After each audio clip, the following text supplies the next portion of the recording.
Hey friends, welcome back to self face. कैसे हैं आप सब? होप आप सब बहुत मज़े में होंगे और आपकी तैयारी भी बहुत अच्छी चल रही होगी। अच्छा, आपने ब्लड रिलेशंस के पार्ट 1 की वीडियो देखी? अगर नहीं देखी है तो प्लीज़ जाकर के इस आई बटन पर क्लिक करके फटाफट से देख लीजिए, क्योंकि हमारा जो आज का टॉपिक है ब्लड रिलेशंस पार्ट 2, उसके लिए आपको बेसिक्स तो आने चाहिए। और अगर आपको बेसिक्स ही नहीं आते तो आप आज का टॉपिक कैसे समझेंगे? ठीक है, तो जाकर के आप पहले ब्लड रिलेशंस का टॉपिक पार्ट 1 देखिए। मैंने लिंक ऑलरेडी आई बटन पर दे दिया है, नहीं तो मैं डिस्क्रिप्शन में भी उसका लिंक दे रही हूँ, आप वहाँ से भी देख सकते हैं। ठीक है, और हाँ, हमारी वोकैब की सीरीज आती है वीक में 4 दिन, every Monday, Wednesday, Friday and Sunday. ठीक है, 5 बजे आती है शाम को। तो आप अपनी डेली इस तरीके से वोकैब इंप्रूव कर सकते हैं। मतलब आप हिसाब लगाइए ना, अगर मैं आपको बोलूँ कि आपको डेली के वर्ड्स याद करने हैं और या फिर मैं आपको किसी दिन बोल दूँ एग्जाम से पहले कि ये सारे वर्ड्स की किताब घोट लो, तो आप कर पाओगे? नहीं, ऐसे नहीं होता है। वोकैब और ये सब चीज़ें ना, इट्स अ इनबिल्ट, आपको हैबिट डेवलप करनी होती है। तो हैबिट डेवलप 1 दिन 2 दिन से तो होती नहीं है, देखो। ठीक है, तो धीरे-धीरे अब आप करोगे। एंड इनफैक्ट बहुत से बच्चे भी इस वीडियो को देख रहे हैं, तो उनके लिए भी मतलब आई एम रियली इम्प्रेस्ड, जो बच्चे वीडियो को देख रहे हैं और अभी से इस नेसेंट स्टेज में वो वोकैब को लर्न करने की आदत डाल रहे हैं। इट्स रियली गुड, आप लोग बहुत सही राह पे चल रहे हो और प्लीज़ इस आदत को कंटिन्यू कीजिएगा, क्योंकि अगर आप, मैं हिसाब लगाती हूँ, चलो ठीक है, अगर हमारे एक वीडियो में 5 वर्ड्स आते हैं और अगर हफ्ते में 4 बार ये वीडियो आ रही है, रिलीज हो रही है, तो यानी आपके हो गए 5 वर्ड के हिसाब से 20 वर्ड्स। ठीक है, वर्ड्स। एंड इस 20 वर्ड्स यानी एक वीक में 20 वर्ड्स हुए आपके, तो एक मंथ में कितने हो जाएंगे आपको? 80 वर्ड्स। और 1 मंथ में अगर 80 वर्ड्स हो रहे हैं तो 1 ईयर में, मतलब if you are in 7 standard, 6 standard, 8 standard और अगले स्टैंडर्ड तक जाते-जाते, या फिर चलो ठीक है, अगर आपको लगता है कि अरे छोटे बच्चों की बात है, तो अगर मैं बाकी लोगों की भी बात करूँ, वोकैब इम्प्रूवमेंट डेली प्रोसेस का पार्ट होता है। ठीक है, अगर आपको लगता है कि ये तो मेरे एग्जाम तो भी 6 महीने बाद आने वाला है, मुझे तो जल्द से जल्द करनी है, तो भी ऐसा तो नहीं है ना कि आप तब तक कुछ भी नहीं सीखोगे। ठीक है, something is better than nothing. तो एक साल में अगर मैं 80 के हिसाब से लगाऊं तो 12 इंटू 80 वुड बी 960, तो क्लोज टू 1000 वर्ड्स। और इसमें सिर्फ वर्ड नहीं आता, सिनोनिम्स भी लिखे होते हैं। तो मैं लमसम, इनफैक्ट वो 1000 से भी ज़्यादा जाएगा। ठीक है, पर मैं 1000 मान के भी चलती हूँ। तो अगर अगली क्लास तक जाते-जाते आपको 1000 वर्ड्स याद हो जाएंगे, सोचिए अगर आप 2-3 साल तक ऐसे कर लोगे तो आपकी तो इंग्लिश फर्राटेदार हो जाएगी। एंड सीरियसली, पर उसके लिए मुझे ऐसे लगता है कि आपको उन वर्ड्स को सेंटेंस में यूज़ करना भी आना चाहिए। चलिए ठीक है, अभी बहुत हो गया। अब आप सोच रहे होंगे कि यार ये रीजनिंग का लेक्चर है कि इंग्लिश का लेक्चर है, ये तो इंग्लिश के बारे में बताया जा रही है। ठीक है, ये तो सेल्फिश का लेक्चर ना, and it's all about acing ourselves. ठीक है, चलिए ठीक है, अभी डिले नहीं करते हैं एंड आपके वापस उसी टॉपिक पे चलते हैं जो हमारा ब्लड रिलेशन पार्ट 2 था। Let's get started.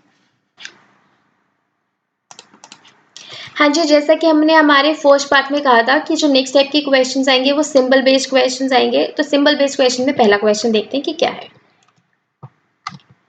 इस क्वेश्चन में कह रहा है L प्लस M, यहाँ पे प्लस सिंबल है हमारा, तो इसका मतलब है L is husband of M। आपको क्या ध्यान रखना है कि सिंबल क्या दिया हुआ है और इस सिंबल का क्या मतलब है। सिंबल के लेफ्ट वाला सिंबल के राइट वाले का क्या लगता है।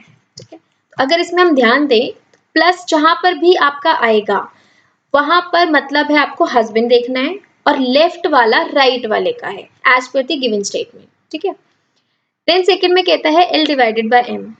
डिवाइड का मतलब अब कह रहा है कि सिस्टर है। इसमें एक कंफ्यूजन का पॉइंट ये आता है कि भैया ऊपर तो L प्लस M है, यहाँ L डिवाइडेड बाय M है, तो L हस्बैंड है कि सिस्टर है। आपको LM पर नहीं जाना है, अल्फाबेट्स पर फोकस मत कीजिए, सिंबल्स पर फोकस कीजिए। प्लस का मतलब है हस्बैंड, डिवाइड का मतलब है सिस्टर, एंड ये जो स्टार सा साइन बना हुआ है इसका मतलब है सन। इतना देखने के बाद आपको सिर्फ ये देखना है कि लेफ्ट वाला राइट वाले का लग रहा है कि राइट वाला लेफ्ट वाले का लग रहा है। सिर्फ आपको इतना ध्यान देना है।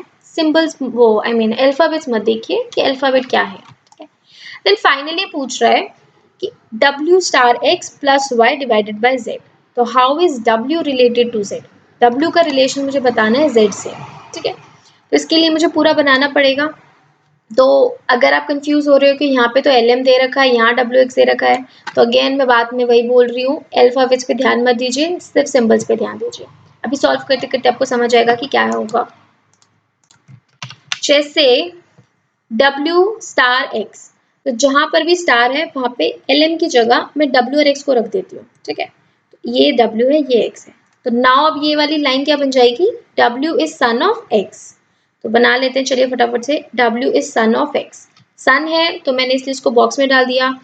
X का अभी तक मुझे जेंडर नहीं पता कि ये फादर है या मदर है, ठीक है। अगली लाइन में कहता है X प्लस वाई, प्लस है मेरा यहाँ पर, तो आप X प्लस वाई, इसका मतलब है X is husband of Y। तो अगर X Y का हस्बैंड है तो हस्बैंड है तो मैंने उसको बॉक्स में डाल दिया। याद है ना हमारी डिनोशंस हमने क्या यूज की थी, ठीक है। मेल के लिए हम बॉक्स यूज कर रहे हैं एंड फीमेल के लिए हम सर्कल यूज कर रहे हैं। ये हमने स्पाउस का रिलेशन दिखाया है। अगर X is husband of Y तो Y ऑब्वियसली वाइफ है इस केस में, ठीक है। देन कह रहा है Y डिवाइडेड बाय Z, तो यहाँ पे LM की जगह मैंने यहाँ पे YZ डाल दिया। तो Y डिवाइडेड बाय Z इसका मतलब है कि Y is sister of Z, तो Y is sister of Z मैंने ऐसे कर दिया। अब देखिए मुझे Z का जेंडर नहीं पता यहाँ पे, तो क्या मुझे अपने क्वेश्चन में Z की जेंडर की जरूरत है भी। पूछ रहा है कि how is W related to Z, W का रिलेशन निकालना है मुझे Z से, तो मुझे इसमें W का जेंडर पता होना चाहिए। मुझे W का जेंडर तो ऑलरेडी पता है, W तो मेल है, ठीक है। अच्छा ये लगा क्या, अगर ये Z मेल होता, ठीक है, अभी मुझे नहीं पता है ना, Z अगर मेल होता तो ये उसकी बहन का बेटा है, X का बेटा है, X Y का हस्बैंड है, तो ऑब्वियसली W Y का भी बेटा है ना, तो उसकी बहन का बेटा, तो ये हो जाता मामा, ये हो जाता भांजा। अगर Z फीमेल होती तो ये हो जाती मौसी एंड W हो जाता भांजा, ठीक है। तो इन एनी केस W तो मेरा नेफ्यू ही लगा ना, आई मीन Z का, नॉट मेरा, ठीक है। W तो नेफ्यू लगा Z का, ठीक है। तो रिलेशन तो W का ही पूछा है Z से, तो इसका आंसर हो जाएगा हमारा C नेफ्यू। बट अगर ये पूछा होता how is Z related to W, Z का W से क्या रिलेशन है, तो Z का W से रिलेशन हम पता नहीं लगा सकते क्योंकि मुझे Z का जेंडर नहीं पता। जैसे ही मैं Z का जेंडर बताऊंगी, इफ मेल है तो अंकल हो जाता एंड फीमेल है तो आंट हो जाता, राइट। तभी तो ऐसा होता ना कि मामा लगेगा कि मौसी लगेगा, तो देन इस केस में out of the given option none of these, ये कैन नॉट बी डिटरमाइंड, कुछ ऐसा ऑप्शन होता। कहीं किसी ऑप्शन में दिया होता अंकल एंड बी ऑप्शन में दिया होता आंट एंड डी ऑप्शन में दिया होता ईदर ए और बी, देन उस केस में जब मुझसे पूछा जाता कि ZW का क्या लगेगा, तब मैं इस ऑप्शन को मार्क कर देती, ठीक है। I hope this is clear. चलिए नेक्स्ट क्वेश्चन पे चलते हैं, क्या कह रहे हैं। Please try this question, video pause कीजिए फटाफट से ट्राई कीजिए। बताना क्या है, which of the following is definitely true about this statement. तो पहले आप सिंबल्स को यहाँ से डिकोड कीजिए ऊपर वाली दो लाइनों से, ठीक है, 1.5 लाइन से, एंड देन डायग्राम बना करके देखिए कि कौन सी स्टेटमेंट डेफिनेटली ट्रू है। डेफिनेटली ट्रू का मतलब है कि बाकियों में हो सकता है कि कुछ एम्बिग्यूटी हो, जेंडर ना पता चल पा रहा हो, तो एक स्टेटमेंट पक्का से होगी कि 100% ट्रू होगी ही होगी, ठीक है। चलिए ट्राई करते हैं।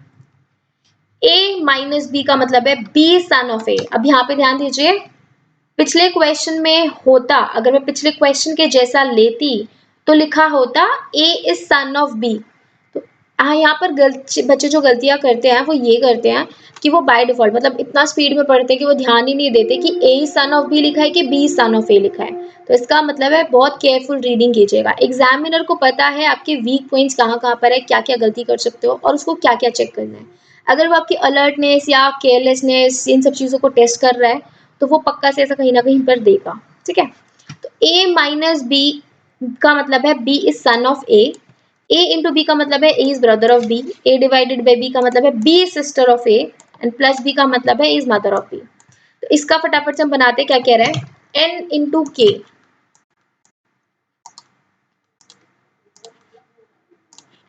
N इंटू K का मतलब है इंटू इंटू इंटू, ये रहा हमारा इंटू, ठीक है। तो N एंड K, यहाँ मैं आपको सिर्फ समझाने के लिए N के ऐसे लिख रही हूँ। आपको अगर एक बार बेसिक क्लियर हो जाता है तो ऐसे लिखने की बार बार जरूरत नहीं है, सीधा ए बी की जगह एन के रखो आप। तो इसका मतलब है N is brother of K, N is brother of K, N brother है, के ब्रदर है कि सिस्टर है अपने को नहीं पता अभी तक। के माइनस एम, के माइनस एम इधर रखोगे, इसका मतलब है देखो अब यहाँ पे के और एम है तो बी की जगह एम है और ए की जगह के है, तब ये हो जाएगा एम इज सन ऑफ के, ठीक है। M is son of K, K का बेटा है M। अभी भी मुझे K का जेंडर नहीं पता चला है इस वाली बात में, ठीक है। देन कहता है M divided by L, divide divide divide, ये रहा डिवाइड, ठीक है।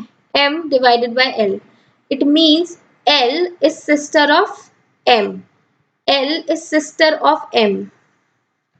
तो आपका ये डायग्राम बनेगा। अभी फटाफट से वेरीफाई करते हैं चारों ऑप्शंस में से कि कौन सा हमारा ट्रू, सही, गलत बैठ रहा है। क्या K is father of LM? K का तो जेंडर ही नहीं मालूम अपने को, K फादर है कि मदर है वो नहीं पता। We are not sure about it, तो डेफिनेटली ट्रू हम नहीं कह सकते, तो eliminate this option. Okay, then कहता है L is daughter of K, yes L is daughter of K and is niece of her uncle N। क्या ऐसा है? नीस है अपने अंकल N की, यस। L का जेंडर डॉटर है, मतलब फीमेल है L का जेंडर, ठीक है। तो ये K की डॉटर भी है, के फादर हो चाहे मदर हो, डॉटर तो डॉटर ही रहेगी वो, ठीक है। And niece of her uncle N, अगर ये फीमेल है तभी भी मामा की भांजी लगी, अगर ये मेल है तभी भी चाचा की भतीजी लगी। इंग्लिश में तो दोनों को नीस ही बोलेंगे, राइट। तो बी इज करेक्ट। तो I mean not question, paper की पर्सपेक्टिव से अगर मुझे पता चल गया एंड मैंने सारा डायग्राम, कोई गलती नहीं की है, सब सही बनाया है, तो I not verify option C and D and I move, mark and move, ठीक है। यहाँ से आप अपना थोड़ा थोड़ा टाइम बचा सकते हैं। देखिए, ये भी चीज़ मैं बहुत बार बच्चों को समझाती हूँ कि अगर आपको ऐसा लगता है कि 10 सेकंड ही तो बचाए हैं, 10 सेकंड बचा के क्या हो जाएगा? भैया, अगर आपने 10 क्वेश्चन में 10-10 सेकंड बचाए हैं, विच मीन्स आपके 100 सेकंड्स बच गए। 100 सेकंड्स का मतलब है आपको 1 मिनट 40 सेकंड्स एक्स्ट्रा मिल गया, एंड 1 मिनट 40 सेकंड में आप 1 या 2 क्वेश्चंस और कर सकते हो depending upon your speed.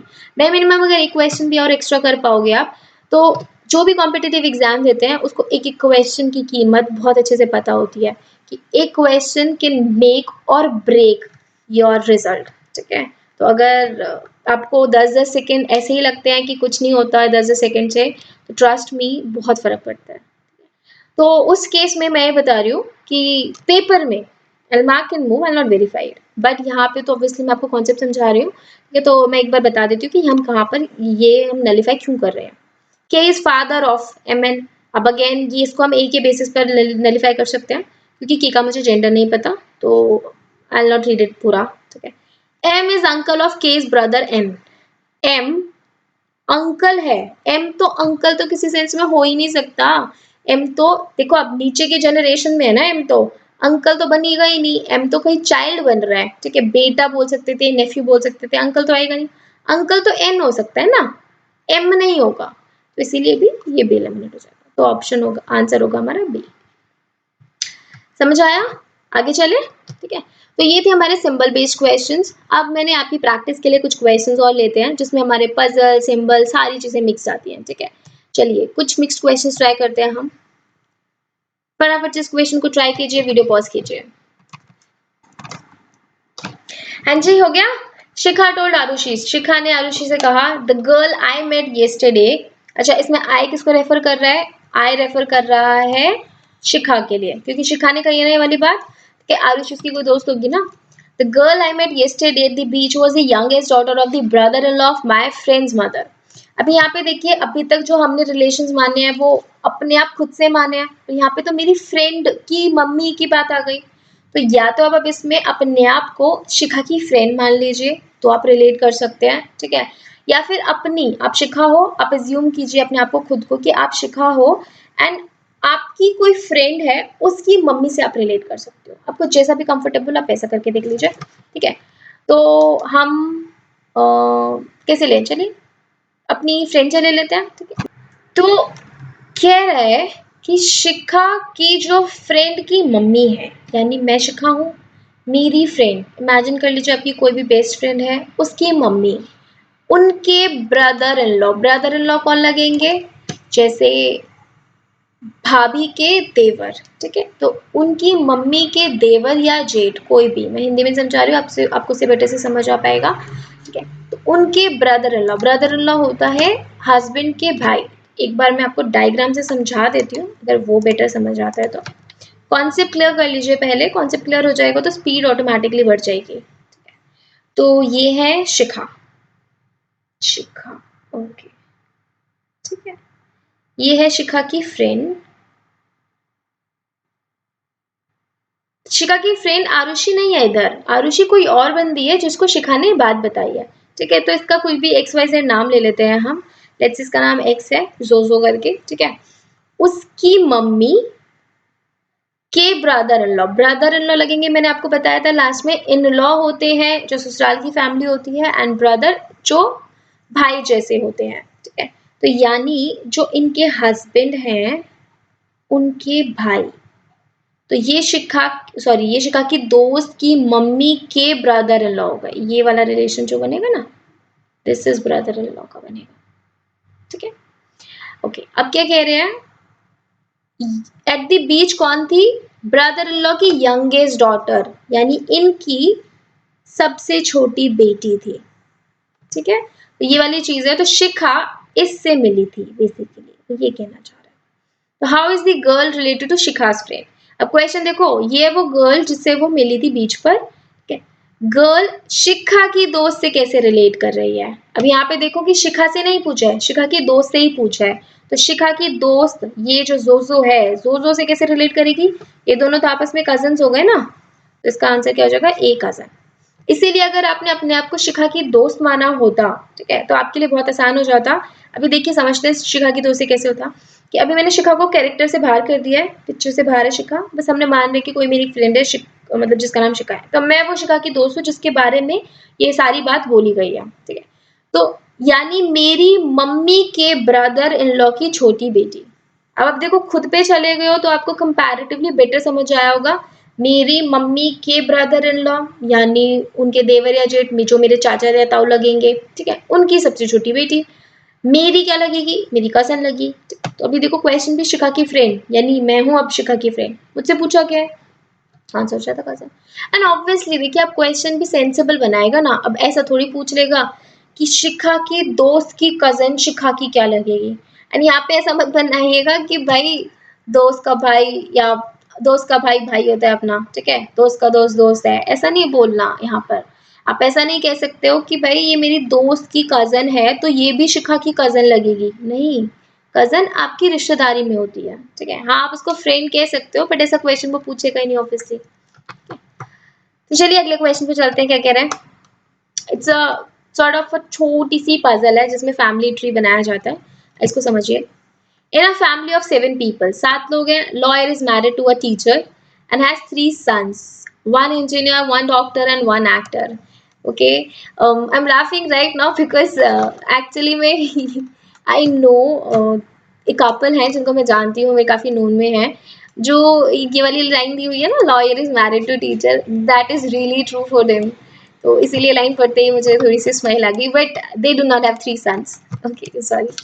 Okay चलिए, in a family of 7 people lawyer is married to a teacher. 3 बच्चे हैं उनके, एक इंजीनियर, एक डॉक्टर, एक एक्टर है। एक्टर की वाइफ डांसर है एंड एमिली की आंट है। तो इसके लिए पहले से फटाफट से इसके डायग्राम बनाना शुरू कर देते हैं। 7 लोग, lawyer is married to teacher. अब टीचर लेडी टीचर है कि मेल टीचर है, ये अभी तक हमें क्लियर नहीं हुआ है, मतलब लॉयर मेल है कि फीमेल है, ये क्लियर नहीं है।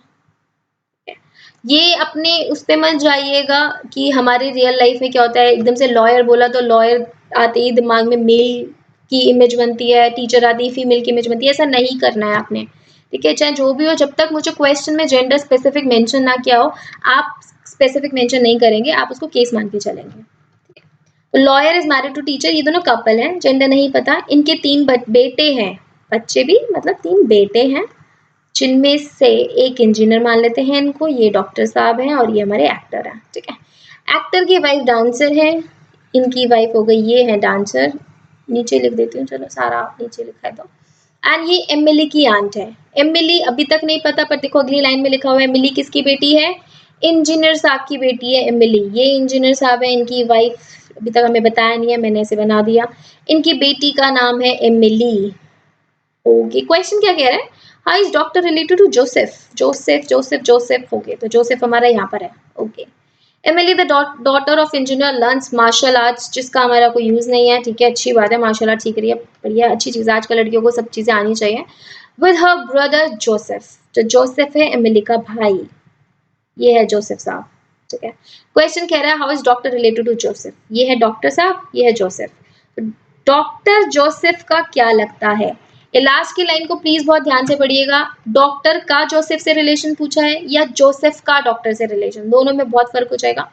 जो डॉक्टर है वो जोसेफ के अंकल लगेंगे, तो इस क्वेश्चन का आंसर हो जाएगा अंकल। ये इसके चाचा ताऊ लग रहे ना, यानी इसके पापा के भाई है। ठीक है, अगर क्वेश्चन ये होता how is Joseph related to doctor, तब आंसर हो जाता नेफ्यू। ठीक है, ये चाचा भतीजा मान लेते हैं हम। ठीक है, तो चाचा का क्वेश्चन पूछा गया है, उल्टा पूछा होता तो भतीजा आंसर हो जाता। ठीक है, आई होप ये सब क्लियर हुआ होगा आपको। बहुत आसान सा क्वेश्चन है, कुछ भी नहीं है, स्टेप बाय स्टेप चलिए। देखिए, जहां पर ये लॉयर टीचर लिखा हुआ था और उनका जेंडर दिया नहीं गया है, तो उसकी जरूरत भी नहीं थी, क्वेश्चन में उसकी रिक्वायरमेंट नहीं थी। अच्छा, व्हाट इफ यहाँ पर ऐसे दिया होता 7 people lawyer is married to lady teacher. ठीक है, कई बार क्या होता है इन क्वेश्चंस में हम जल्दी जल्दी में ना स्किप कर जाते हैं कि लेडी लिखा हुआ है, हम सिर्फ ऐसे बना देते हैं, हम ध्यान नहीं देते कि लेडी मेंशन है। तो लेडी मेंशन है तो बाय डिफॉल्ट उस केस में ये फीमेल हो जाती एंड ये मेल हो जाता, उस केस में होता, अभी नहीं पता। ओके, सिमिलरली एक क्वेश्चन है, this is very interesting question, try कीजिए इस क्वेश्चन को फटाफट से। हाँ जी, हो गया। In a family there are 2 fathers 2 mothers 1 sister 1 brother 2 daughter 1 mother in law 1 daughter in law 2 sister in law. Okay, 2 sisters in law होता है। ठीक है, when sister in law mother in law plural में दिए जाते हैं तो S लग जाता है, एंड कहाँ पर लगता है एस, सिस्टर मदर इनके साथ लगता है, तो ये सिस्टर्स इन लॉ हो जाएगा। ये एरर करेक्शन का था, आ गया तो मैंने बता दिया। 1 son 1 grandfather 1 grandmother and 1 granddaughter. Okay, how many married couples are in the family. अरे, तो कोई नामकरण तो किया ही नहीं है, कैसे करेंगे क्वेश्चन को। देखिए, आप अपने आप पर जाइए, आप क्या किसी के सिर्फ बेटे हैं या सिर्फ किसी की बेटी है। एक ही इंसान के मल्टीपल रिलेशंस होते हैं। जैसे मैं फीमेल तो मैं किसी की बेटी भी हूँ, किसी की बहन भी हूँ, किसी की बहू भी होंगी, किसी की कुछ होंगी, तो अलग अलग रिलेशंस होते हैं। ठीक है, एक ही इंसान के मल्टीपल रिलेशंस हैं। सिमिलरली आप किसी के बेटे भी हो सकते हैं, किसी के भाई भी हो सकते हैं, किसी के हस्बैंड भी हो सकते हैं, किसी के ग्रैंड चाइल्ड भी हो सकते हैं। ठीक है, तो बहुत सारे रिलेशंस है ना, किसी के अंकल भी होंगे, एक ही बंदे के मल्टीपल रिलेशंस, उस हिसाब से आपको इसको ड्रॉ करना है। तो 2 फादर है 2 मदर है, तो 2 फादर 2 मदर, इसका मतलब 2 कपल होंगे फैमिली में। ठीक है, तो एक फादर मदर एंड फैमिली बोला है ना, तो फैमिली में हिंट नॉर्मल से, अगर फैमिली में देखो फैमिली ट्री बनाते हैं, फैमिली ट्री में तो जनरेशंस चलती हैं, ये तो अपने को पता है। तो पहले ऊपर वाली जनरेशन, फिर एक और जनरेशन, फिर एक और जनरेशन, एंड अभी तक हमने जितने क्वेश्चंस देखे हैं, क्वेश्चंस इतने कॉम्प्लिकेटेड उसने दिए नहीं है, तो 2-3 जनरेशन तक काम हो जाता है हमारा। तो अगर हम मान के चले, कहीं से तो शुरुआत करनी पड़ेगी अप्रोच, है ना, कोई सर पैर नहीं दिया हुआ है हमें, तो कुछ तो मान के चलना पड़ेगा। तो हम इसमें 3 जनरेशन मान लेते हैं। हो भी सकता है कि सारे सिर्फ 2 ही जनरेशन की बात हो, बट करके देखते हैं। ठीक है, एक सन भी दिया हुआ है, डॉटर इन लॉ भी दी है, मदर इन लॉ भी दी है। तो सास और बहू का रिलेशन तभी पॉसिबल हो सकता है जब इस कपल का कोई चाइल्ड हो। ठीक है, तभी पॉसिबल है, and that child should be a son. तभी तो इसकी वाइफ, ये वाइफ को बना देते हैं, okay sorry sorry sorry sorry, just a second.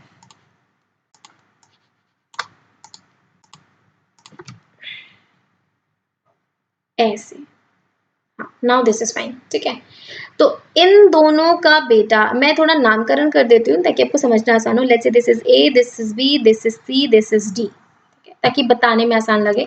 तो जो सी है वो ए और बी का बेटा है, और जो डी है वो ए और बी की बहू है। बहू मतलब डॉटर इन लॉ। तो क्या हमारे पास 2 फादर तो नहीं हुए, एक फादर हो गया अभी। ठीक है, एक फादर यानी ए सी का फादर है। अगर मैं इनका भी कोई चाइल्ड बना दूं, ठीक है, चाइल्ड, अब चाइल्ड वो मेल है कि फीमेल है, यानी बेटा है कि बेटी है, वो भी देखते हैं। बट अगर इनका कोई चाइल्ड बन जाए तो ये भी फादर हो जाएगा। एक फादर ये हुआ, एक फादर ये हुआ। ठीक है, एक मदर ये हुई, एक मदर ये हुई, तो 2 फादर 2 मदर, ये हो गया। Okay, 1 mother in law 1 daughter in law, ये भी हो गया। ये इसकी मदर इन लॉ, ये उसकी daughter in law, right. Okay, एक सन हुआ, बिल्कुल हो गया। जो सी है वो ए का बेटा ही तो है। वाओ। वन ग्रैंडफादर, देखिए one grandfather one grandmother, grandfather grand लग गया तो ऑब्वियसली 3 जनरेशन पे बात चली गई ना। तो यहाँ से हमें और भी क्लियर हो जाता है कि जो हमने 3 जनरेशन सोची थी, इनफैक्ट उस टाइम पे सोचना नहीं था, ग्रैंड दिया हुआ है तो ऑब्वियसली 3 जनरेशन होंगी ही होंगी, ठीक है। तो grandfather grandmother one grand daughter, एक ग्रैंड डॉटर है, ग्रैंड सन कहीं पे नहीं है, तो इन दोनों का जो चाइल्ड है वो बेटी है, ठीक है। इसका नाम देते हैं हम ई, तो यानी ई ए और बी की ग्रैंड डॉटर हो गई, ए ग्रैंडफादर हो गया, बी ग्रैंड मदर हो गई।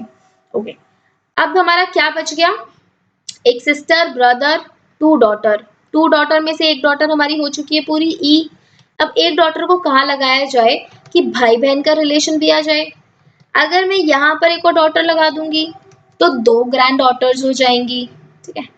अगर आप यहाँ पर एक डॉटर और लगा दीजिए, ठीक है, तो देखिए अगर मैं मान लूं ए और बी की एक बेटी भी है जिसका नाम है एफ, तो ब्रदर सिस्टर का रिलेशन पूरा हुआ नहीं हुआ, one brother one sister. F C की बहन हो गई और सी एफ का भाई हो गए ना भाई बहन। तो वन ब्रदर वन सिस्टर भी पूरा हो गया एंड 2 डॉटर्स भी पूरी हो गई, क्योंकि एक डॉटर हो गई ई, एक डॉटर हो गई एफ।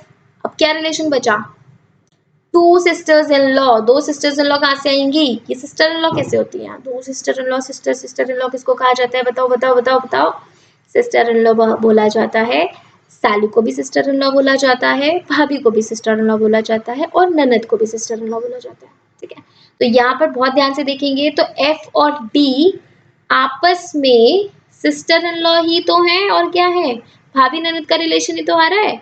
तो एफ भी डी की सिस्टर इन लॉ लगेगी और डी बी एफ की सिस्टर इन लॉ लगेगी, तो यहाँ पर ये 2 सिस्टर इन लॉ ऐसे हो जाएंगे। तो इस पूरे क्वेश्चन में सिर्फ यही कंफ्यूजिंग पॉइंट है 2 सिस्टर इन लॉज वाला, तो उसके अलावा और कोई भी नहीं है। देखने में ऐसा लगेगा कि भैया इसमें तो कितने सारे आप रिश्तेदार बना दोगे, इनफैक्ट इसके आंसर्स आते हैं 3 1 2 4 से तो कोई ज्यादा नन ऑफ दीज मार्क कर देते हैं लोग, कोई कहता है 6 आ रहे हैं, कोई कहता है 9 आ रहे हैं, कोई कहता है 8 आ रहे हैं। सिर्फ इतनी ही फैमिली है, इसी फैमिली में इतने सारे रिलेशन हो गए पूरे, ठीक है। तो आप देखिएगा आपके कितने और रिलेशंस बनते हैं आपकी फैमिली में, और आपकी फैमिली में टोटल कितने रिलेशन आ रहे हैं, ठीक है। How many married couples are there in the family, 2। Okay, तो इस क्वेश्चन को सॉल्व करने के लिए अगेन मैं आपको बताती हूँ, अगर आपको कॉन्सेप्ट क्लियर करना है तो आप पूरा सॉल्व कीजिए, ठीक है। लेकिन अगर आपको कॉन्सेप्ट क्लियर है, सिर्फ क्वेश्चन की स्पीड बढ़ानी है, तो आप देखिए कि मेरे इतने से क्वेश्चन सॉल्व करने से क्या मेरा क्वेश्चन का आंसर आ रहा है, which means keep an I on the question and option simultaneously, ठीक है। ये आपको प्रैक्टिस कॉम्पिटेटिव एग्जाम के लिए करनी पड़ेगी।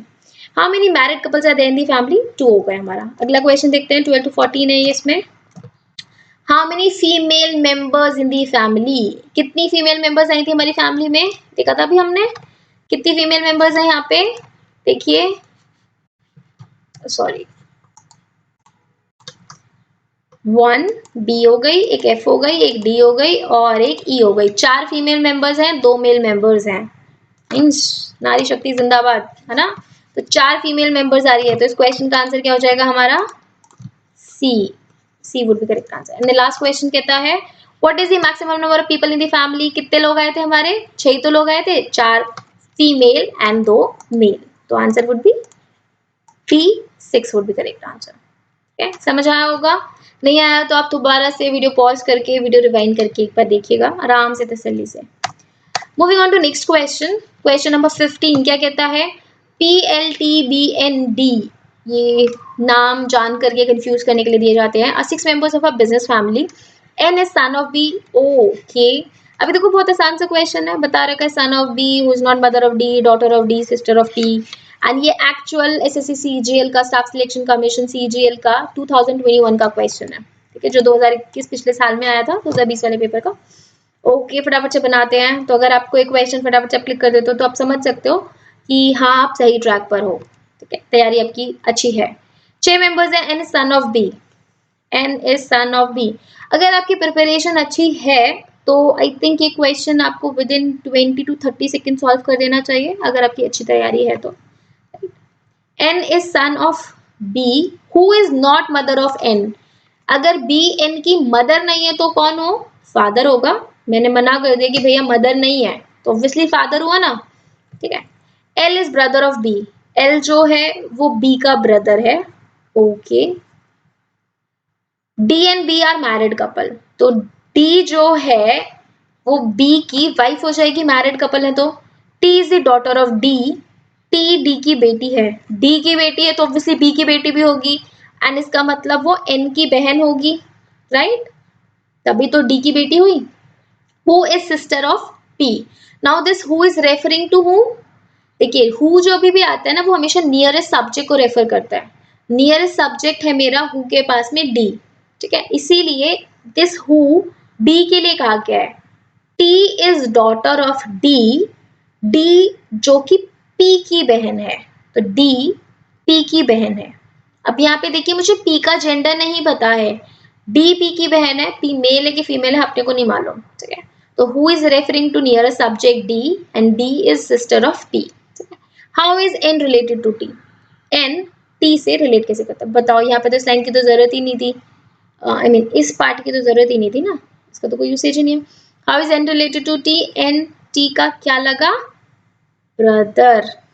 अभी देखो यहाँ पे देखो जान करके ऑप्शंस देखो, ये एक्चुअल पेपर के ऑप्शंस है, दो ऑप्शंस मेल जेंडर के हैं, दो ऑप्शंस फीमेल जेंडर के हैं, एंड क्योंकि उसको पता है कि बच्चे कंफ्यूज होते हैं, how is N related to T and how is T related to N, अगर टी रिलेटेड टू एन आता तो आंसर मेरा सिस्टर हो जाता, राइट, तो इसलिए जान करके उसने ऑप्शंस में चारों मेल के ऑप्शंस नहीं दिए ताकि बच्चे को बताना आसान ना हो जाए, ये क्या आ जाता है एक्चुअल में, ठीक है, तो आंसर हो जाएगा इसका brother, D would be correct answer. अब आपका आंसर सही आया होगा, है ना, गुड, अगर तैयारी अच्छी चल रही है आपकी तो इसका मतलब। चलिए अगला question, this is again CGL का क्वेश्चन है 2021 का, ये अभी हमने सिंबल बेस्ड वाले क्वेश्चंस किए थे, बस यहाँ पे थोड़ा सा कि दो सिंबल चेंज हो गया, परसेंटेज और ये सॉर्ट ऑफ डॉलर का सिंबल दे दिया है, तो आपने कंफ्यूज नहीं होना है, सिंबल तो सिंबल है, कोई भी सिंबल दे सकते हैं, हैश दे दे, अल्फा दे दे, इन्फिनिटी दे दे, कुछ भी दे दे, क्या फर्क पड़ता है अपने को, ठीक है। तो इन चारों में से अपने को क्या बताना है, which of the following statement is incorrect, not correct बताना है, क्वेश्चन को बहुत ध्यान से पढ़िएगा, हाईलाइट कई बार हाईलाइट नहीं होता है ऐसे इनकरेक्ट, बहुत ही सारे इसमें मैंने जैसे कैप्स में लिखा है सारा, कैप्स में नहीं होगा तो बहुत फ्लो में आप गलत पढ़ सकते हो, ठीक है, आपने देखा ए में मेरा करेक्ट आ रहा है, मार्क एंड मूव करते हैं, चलो अब वो हो गया आपका इनकरेक्ट, क्वेश्चन आपने गलत कर दिया, क्योंकि क्वेश्चन में तो पूछा गया इनकरेक्ट, तो अभी फटाफट से बताओ, इसको सॉल्व करते हैं डायरेक्टली, डू नॉट गो बार बार इन सब इंस्ट्रक्शंस को पढ़ने की जरूरत नहीं है, डायरेक्टली यहाँ पर पढ़ते हैं, इसमें जो जो सिंबल की जरूरत होगी हम वो सिंबल इस इंस्ट्रक्शन में पढ़ लेंगे, ठीक है, तो लेट्स गेट स्टार्टेड, बनाते हैं। y प्लस z, प्लस है हमारा इधर, तो y is husband of z, y is husband of z, अगर z का हस्बैंड हो तो z तो वाइफ हो गई, z dollar h, z dollar h, इस means z is mother of h, h इनका चाइल्ड है, अभी तक जेंडर नहीं मालूम है, h percentage c, h percentage c, h is father of c, h father है तो यानी h मेल हो जाएगा, h is father of c, अब c का जेंडर नहीं मालूम, c डॉलर d, ये मैं डॉलर ही कंसिडर करके चलिए, आप इसको एंड एम्परसेंड से भी कंसिडर कर सकते हैं, c डॉलर d, c, अब यहाँ पे z और h की जगह cd कर देते हैं, ठीक है, लिखने की जरूरत नहीं है, ये मैं सिर्फ समझाने के लिए लिख रही हूँ यहाँ पे, cd, c is mother of d, okay, यहाँ पे तो चार चार पीढ़ियां आ गई, wow nice, D plus S, D plus S, तो D is husband of S, again D is husband of S, तो एस वाइफ हो गई। आप देखिए क्या कह रहा है, which of the following statement is incorrect, not correct है, हमें एक स्टेटमेंट यानी तीन स्टेटमेंट्स करेक्ट होंगे पक्का से। C is mother in law of S, क्या सी एस की मदर इन लॉ है, हाँ भाई, सी का बेटा है डी, डी की वाइफ है एस, तो सी जो है वो एस की मदर इन लॉ तो होगी, तो ये तो मेरी करेक्ट स्टेटमेंट है, मुझे इनकरेक्ट निकालनी है, तो ए हमारा आंसर नहीं हो सकता। बी कहता है H is the maternal grandfather of D, H maternal grandfather है डी का, क्या ये बात सही है, डी की मम्मी के पापा, डी की मम्मी के पापा तो मैटरनल ग्रैंडफादर ही कहलाएंगे डी के, तो ये वाली बात भी बिल्कुल सही है, तो ये भी आंसर नहीं हो सकता। H is son of Y, क्या एच सन ऑफ वाई है, हाँ जी H is son of Y है, ये बात भी बिल्कुल सही है, तो आंसर तो डी हुआ हमारा बिल्कुल। देख लेते हैं, Z is maternal grandmother of C, क्या जेड सी की मैटरनल ग्रैंड मदर है, जेड सी के पापा की मम्मी है, तो ये मैटरनल नहीं पैटर्नल ग्रैंड मदर है, इसीलिए ये वाला इनकरेक्ट है एंड इसीलिए ये हमारा आंसर हो जाएगा। ठीक है, नाइस कैच, अच्छा कैच है। इसमें मेटर्नल ना लगा के पैटर्नल दिया हुआ है। ठीक है, अगर थोड़ा सा भी ऑप्शंस को शफल किया हो जाता तो भी और कंफ्यूजिंग हो सकता था। This is nice. ठीक है, आई होप समझ आया होगा। तो क्वेश्चन को बहुत आराम से पढ़िएगा, करेक्ट इनकरेक्ट क्या पूछा गया है एंड उस हिसाब से करिए। सिमिलरली सेम क्वेश्चन है, सिंबल से रिलेटेड एंड अगेन सीजीएल का क्वेश्चन है। इसमें भी सेम चीज पूछी गई है, which of the following statement is not correct. कौन सी स्टेटमेंट करेक्ट नहीं है बताइए, फटाफट से सॉल्व कीजिए। m@r, एट द रेट, अब देखिए इसमें सिंबल थोड़े से चेंज कर दिए ना, एम्परसेंट, एट द रेट और हैश, ये ऐसे और नए नए सिंबल्स लेकर आ रहे हैं। m@r है तो m is mother of r बना देते हैं। m इज, थोड़ा सा ऊपर बनाती हूँ, एक मिनट।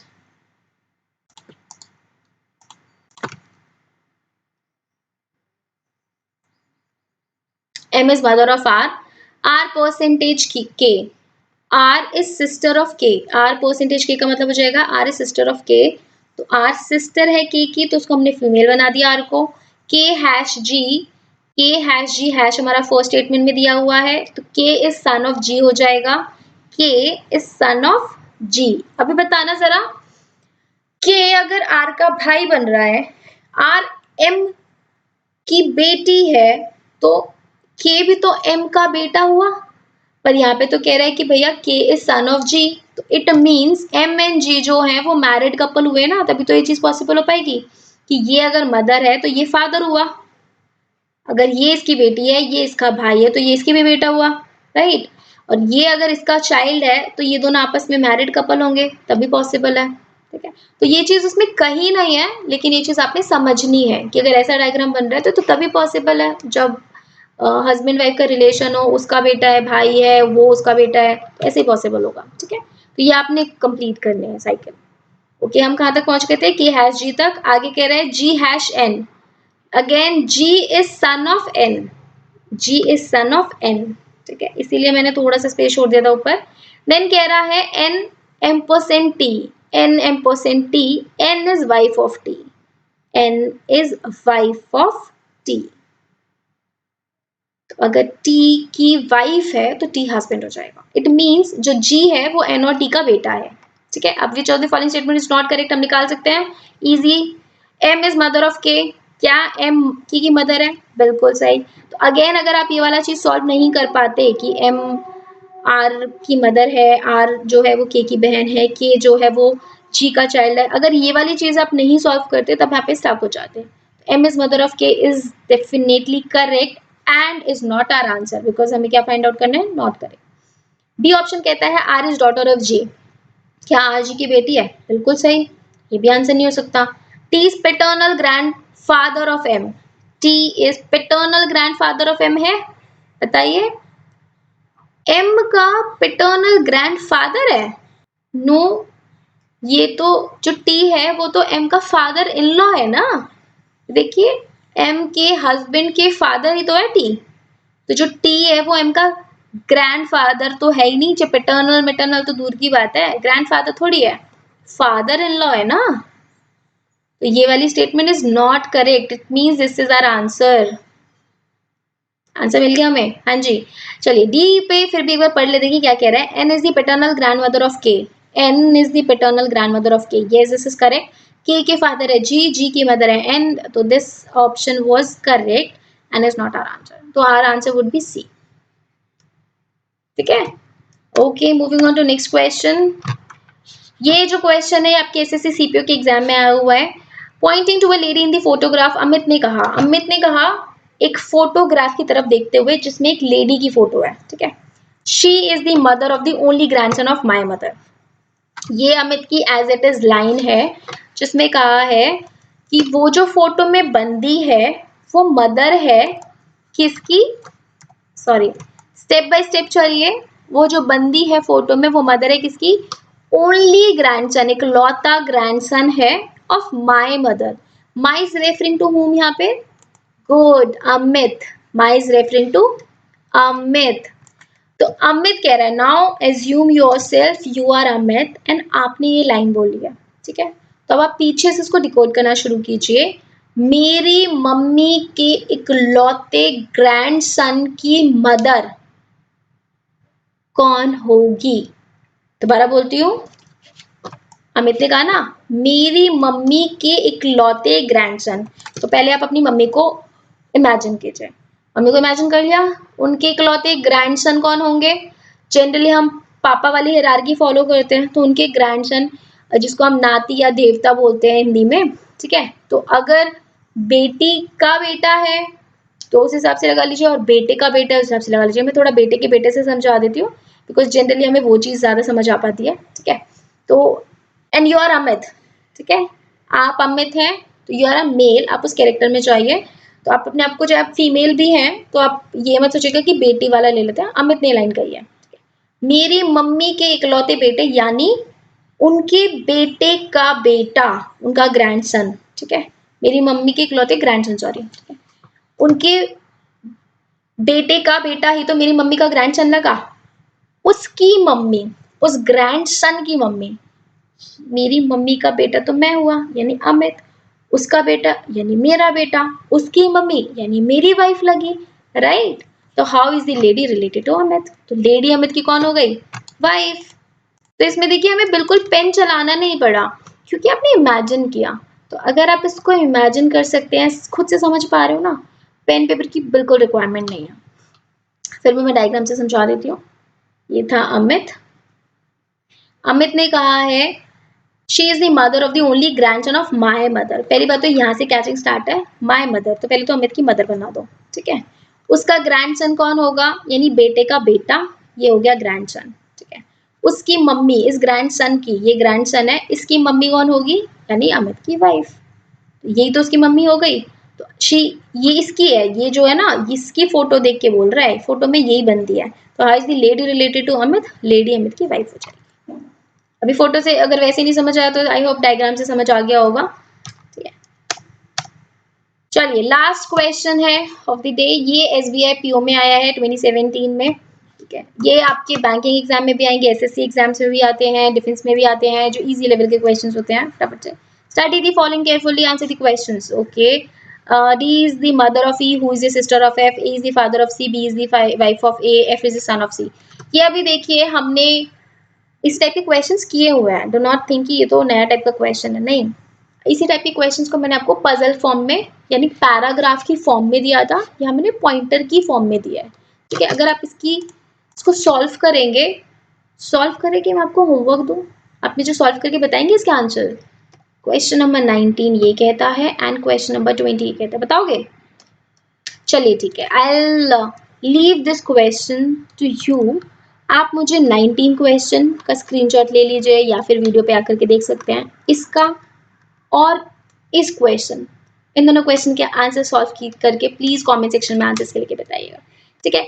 चलिए ठीक है, आज के लिए इतना ही करते हैं। ब्लड रिलेशंस हमारा इसी के साथ समाप्त होता है। कोई भी डाउट हो, बीट एनी टॉपिक, कोई भी हमारा ब्लड कोई भी क्वेश्चन हो, तो प्लीज हमें कमेंट सेक्शन में लिख के जरूर बताइएगा, एंड ये भी बताइए कि आपको हमारी वीडियोस कैसी लग रही है। चलिए till then bye bye, take care and keep basing yourself.